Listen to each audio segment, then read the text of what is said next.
Hi friends, welcome to Shivya Times. இன்னைக்கு நம்ம வீடியோல இந்த வருஷம் நம்ம தோட்டத்து மக்காசோளத்தோட அறுவடையை பத்தி பார்க்க போறோம். நீங்க நம்ம சேனலை ஃபர்ஸ்ட் டைம் பார்க்கறவங்களா இருந்தா சப்ஸ்கிரைப் பண்ணிக்கோங்க. அப்படியே பக்கத்துல இருக்க பெல் பட்டனை பிரஸ் பண்ணிட்டு அதுல ஆல்ங்கிற ஆப்ஷனையும் செலக்ட் பண்ணிக்கோங்க. இப்போ வாங்க வீடியோக்குள்ள போகலாம்.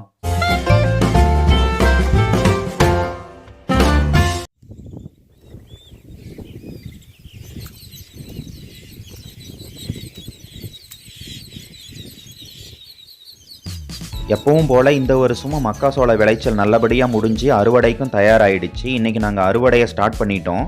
அறுவடை எப்ப ஸ்டார்ட் ஆனாலும் ஃபர்ஸ்ட் ஒரு வாரத்துக்கு கூலி ஆட்களை விடாம நாங்க மட்டும்தான் அறுவடையை பண்ணுவோம். முதல் ஒரு வாரத்துக்கு நாங்க மட்டும்தான் பூட்டைகளை எல்லாத்தையும் ஒடிச்சிட்டு தட்டை வெட்டி அந்த தட்டெல்லாம் மாடுகளுக்கு சாப்பிட்றதுக்காக போடுவோம். ஏன்னா அறுவடை ஆரம்பிச்சு ஃபர்ஸ்ட் கொஞ்ச நாள் இந்த தட்டெல்லாம் பார்த்தீங்கன்னா பச்சையா தான் இருக்கும். அதனால மாடுகள் இது நல்லா விரும்பி சாப்பிடும். அதனால நாங்களே கொஞ்சம் கொஞ்சமா ஒடிச்சிட்டு அந்த தட்டை எல்லாம் கொஞ்சம் கொஞ்சமா டெய்லியும் மாடுகளுக்கு போடுவோம்.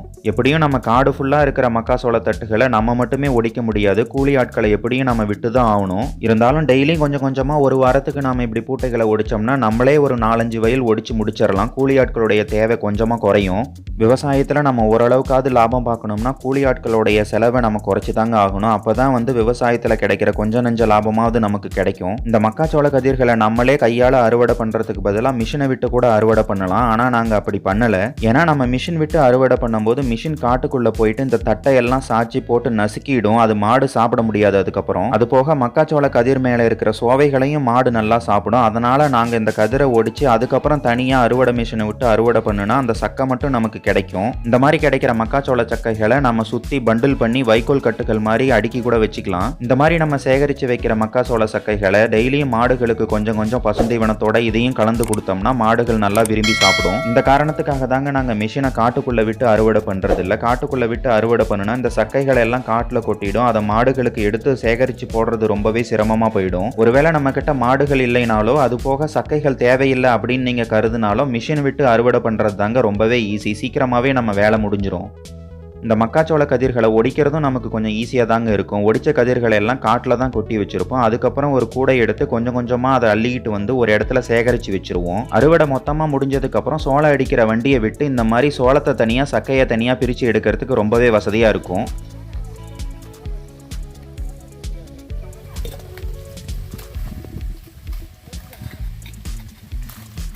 முதல் ஒரு வாரத்துக்கு கூலி ஆட்களை விடாமல் நாங்கள் மட்டும்தான் அறுவடையை பண்ணணும். ஆனால் மழை வர மாதிரி இருக்கிறதுனால மொத்த அறுவடையும் சீக்கிரம் முடிக்கிறதுக்காக கூலி ஆட்களை இன்னைக்கு வர வச்சிருக்கிறோம். இன்னைக்கு அறுவடை பண்ணுறதுக்காக மொத்தமாக ஒரு 6 கூலி ஆட்கள் நம்ம காட்டுக்கு வேலைக்கு வந்திருக்கிறாங்க. இங்கே பார்த்தீங்கன்னா தலையில் சிகப்பு துணி கட்டியிருக்கிறான்னா நம்ம தோட்டத்துக்கு எப்பவும் ரெகுலராக வேலைக்கு வருவார். மீதி இருக்கிறவங்க எல்லாரும் எப்பப்பெல்லாம் நம்ம தோட்டத்தில் வேலை இருக்குதுன்னு சொல்கிறோமோ அப்போல்லாம் நம்ம காட்டுக்கு வந்துடுவாங்க வேலைக்கு.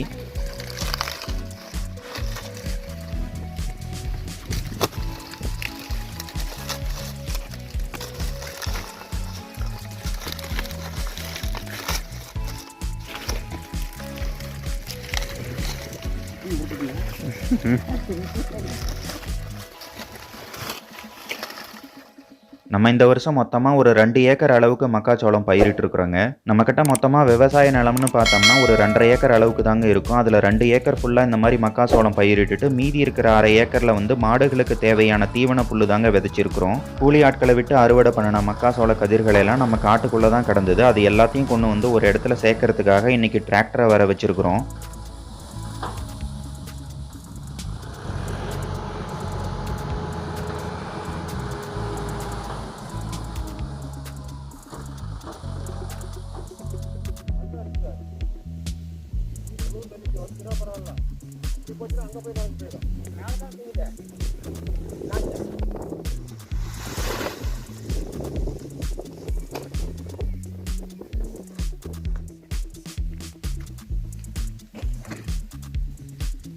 புயல் வேற வருதுன்னு சொல்லியிருக்கிறாங்க. அதனால மழை வந்ததுன்னா நனைஞ்சு போயிடுங்கிறதுக்காக இந்த மக்காச்சோள கதிர்களை எல்லாம் ஒரு படுதா போட்டு மூடி வச்சிருக்கிறோம்.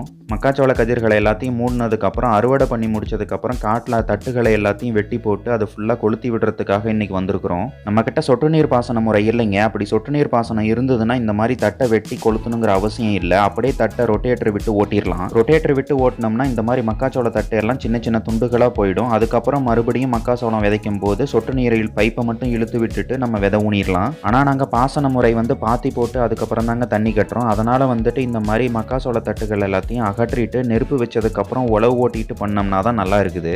நல்லா காஞ்சி போன மக்காசோள தட்டு சீக்கிரமாகவே எரிஞ்சு போயிடும். இப்போ பார்த்தீங்கன்னா உங்களுக்கே தெரியும், நெருப்பு வச்ச கொஞ்ச நேரத்திலேயே சுத்தமாக எரிஞ்சு சாம்பலாக போயிடுச்சு. தோட்டத்தில் நாங்கள் வேலை செஞ்சுக்கிட்டு இருக்கும்போதே டீ டைம் ஆகிடுச்சிங்க. டீயும் ரெடியாக வந்துருச்சு. இப்போ நாங்கள் டீ குடிக்கிறதுக்காக வந்து உட்காந்துக்கிட்டோம். இப்படியே டீ குடிச்சிட்டு ஒரு 1/4 மணி நேரம் ரெஸ்ட் எடுத்துகிட்டு மறுபடியும் வேலையை ஆரம்பிச்சிருவோம்.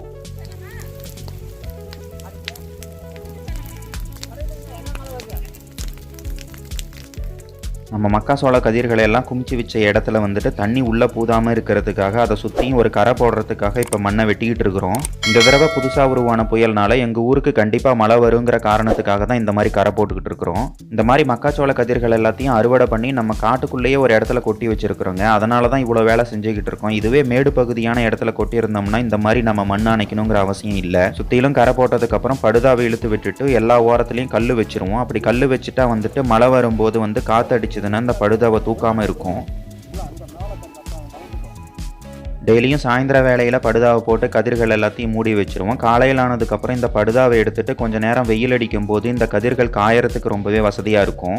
நாங்கள் எங்களுடைய தோட்டத்தில் கொஞ்சம் வருஷமாக வந்துட்டு மக்காசோளம் தான் ரெகுலராக பயிரிட்டுக்கிட்டு இருக்கோம். வருஷம் 2 தடவை பயிரிடுவோம். ஏன்னா இந்த மக்காசோளம் நம்ம விதை ஊன்னதுலேருந்து 4 மாதத்தில் அறுவடை முடிஞ்சிரும். அது போக இந்த மக்காசோளத்துடைய ரேட்டும் ஓரளவுக்கு நமக்கு லாபகரமாக தாங்க இருக்குது. அதனால தான் நாங்கள் மக்காசோளம் ரெகுலராக பயிரிடுறோம். அது போக வந்துட்டு மக்காசோளம் பயிரிடுற டைமில் மாடுகளுக்கு தீவன பற்றாக்குறையும் ரொம்ப கம்மியாக தான் இருக்குது. இந்த காரணத்தினால தான் நாங்கள் ரெகுலராக மக்காசோளம் பயிரிடுறோம். ஒரு வழியாக நம்ம காட்டில் எல்லா வேலையும் முடிஞ்சிருச்சிங்க. வேலை முடிஞ்ச கையோட இளநீ குடிக்கலாங்கிறதுக்காக நம்ம மரத்தில் இன்னைக்கு இளநீ வெட்டி குடிக்கிறதுக்கு உட்காந்துருக்கிறோம். இந்த ஆட்டுக்குட்டிகள் எல்லாம் மேயறதை விட்டுட்டு இவங்க ஏதோ வெட்டி சாப்பிட்றாங்க, நமக்கு ஏதாவது கிடைக்குமாங்கிற ஒரு ஆசையில எல்லாம் வந்து வெறிக்க வெறிக்க பார்த்துக்கிட்டு இருக்குது.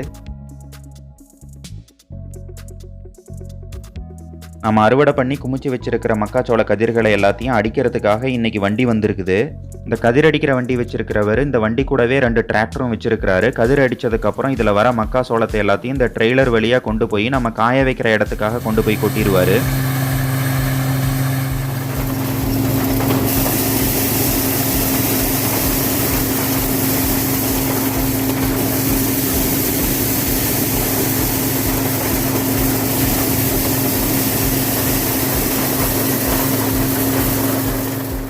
மக்காச்சோளத்துக்குள்ளே இருக்கிற கட்டையும் அதுக்கு மேலே இருக்கிற சோவையும் வேஸ்டேஜாக போனதுக்கப்புறம் மக்காசோளம் மட்டும் இப்போ டிராக்டரில் வந்து விழுந்துக்கிட்டு இருக்குது.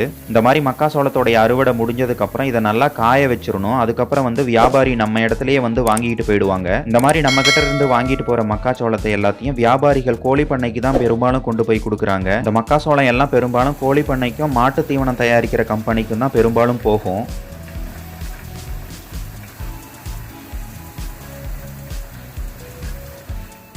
ஒரு வழியாக எல்லா மக்காசோளத்தையும் அடித்து முடிச்சதுக்கப்புறம் காய வைக்கிறதுக்காக இது எல்லாத்தையும் கொண்டு வந்து களத்தில் கொட்டியிருக்கிறோம். இன்றைக்கி நல்லா வெயில் அடிச்சுக்கிட்டு இருக்கிறதுனால இன்றைக்கி ஒரு நாள் மட்டும் ஃபுல்லாக காஞ்சா போதும். இன்றைக்கி சாயந்தரம் லோடு ஏற்றி நம்ம அனுப்பிடலாம். போன வருஷத்தை ஒப்பிடும்போது இந்த வருஷம் விளைச்சலும் ஓரளவுக்கு நல்லா தான் இருக்குது. ராசி நல்லா ஆயிருக்கு. விலையும் ஓரளவுக்கு பரவாயில்லைங்க. ஒரு மூட்டை 2150 ரூபாய்க்கு நாங்கள் போட்டோம். நாங்கள் சோளம் போட்டதுக்கப்புறம் ஒரு 10 நாள்லேயே விலை கொஞ்சம் ஏறிடுச்சிங்க. 2150 ரூபாய்க்கு நாங்கள் போட்டோம். நாங்கள் போட்டதுக்கப்புறம் 2250 ரூபாய்க்கு போயிடுச்சு. எப்போ விலை ஏறும் இறங்கும் நமக்கு தெரியாதுங்க. அதனால அறுவடை முடிஞ்சதுக்கு அப்புறமே நாங்க எல்லாத்தையும் வித்துட்டோம். அவ்வளவுதான் நண்பர்களே இன்னைக்கான வீடியோ. இந்த வீடியோ உங்களுக்கு பிடிச்சிருந்ததுன்னா லைக் பண்ணுங்க, உங்க ஃப்ரெண்ட்ஸுங்களுக்கு எல்லாத்துக்கும் ஷேர் பண்ணுங்க. மறக்காம நம்ம சிவ்யா டைம்ஸ் சேனலை சப்ஸ்கிரைப் பண்ணுங்க. தேங்க்யூ.